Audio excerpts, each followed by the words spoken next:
Yang pertama yang kita mau bahas adalah rekrutmen itu apa. Kalau kita bicara rekrutmen, kontekstualnya selalu mengarah ke the right man on the right place. Orang yang tepat di posisi yang tepat.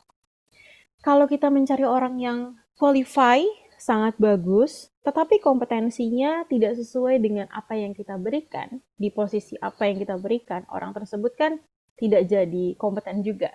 Contohnya, seorang yang punya pengalaman banyak di rekrutmen proses, tiba-tiba kita hiring menjadi seseorang yang bekerja langsung di compensation and benefit misalkan. Itu kan kompetensi baru.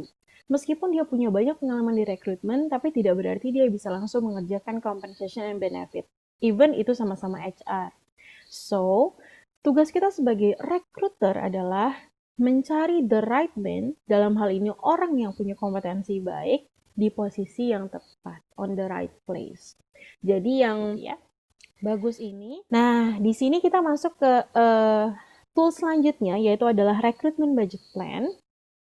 Jadi teman-teman nanti bisa lihat bahwa dari apa yang kita mau cari, posisinya apa aja, rencananya kita mau iklan berapa banyak nih biayanya, gitu ya.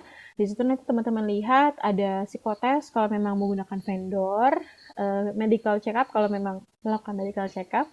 Jadi sebenarnya makin ke sini, si iklan ini bukan menjadi sesuatu yang wajib diisi. Karena memang banyak sekali perusahaan yang merasa, sudahlah dengan posting di sosial media saja cukup. So, jadi mungkin iklan ini tidak ada biaya. Tes psikologi pun banyak perusahaan yang memilih untuk memberdayakan internal HR-nya saja untuk melakukan. Jadi sebenarnya bisa tidak ada cost untuk ini. Medical check up pun banyak perusahaan yang prefer untuk tidak melakukan MCU. Jadi sebenarnya tidak akan ada budget untuk ini gitu. Dengan kata lain, Talita mau bilang bahwa makin ke sini. Nah, tadi Talita sempat menyebutkan salah satu teknik interview namanya STAR method, Situation, Task, Action, Result. Apa sih ini sebenarnya gitu ya? Ini sebenarnya sebuah metode dalam interview yang mudahnya dilakukan untuk memvalidasi sebenarnya orang ini benar-benar mengerjakan sebuah project atau enggak sih. Gampangnya kayak gitu. Kayak misalkan gini, saya achievement-nya pernah melakukan contoh misalkan dia adalah kepala gudang gitu lah ya, kepala gudang di sebuah pabrik gitu. Saya pernah membuat project improvement untuk melakukan kegiatan inventory control dan penjagaan Vivo produk, alur produk dengan baik dan benar gitu. Ada achievement disebutkan.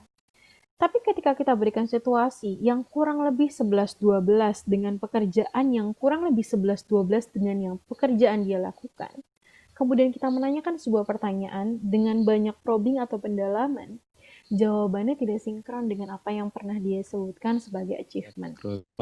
Kalau misalkan ada yang namanya rotasi, dengan catatan itu rotasinya ada kayak kenaikan gitu sih, maksudnya percobaan lah, kenaikan jabatan.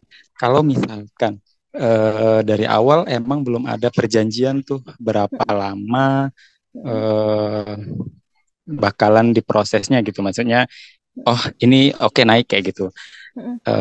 Ketika setelah 4 bulan misalkan, apakah kita berhak menanyakan ke atasan ataupun ke HRD-nya terkait proses kita itu sebenarnya sampai mana sih penilaian kita itu bagus atau enggak sih, apakah dilanjut atau ya emang stop gitu misalkan.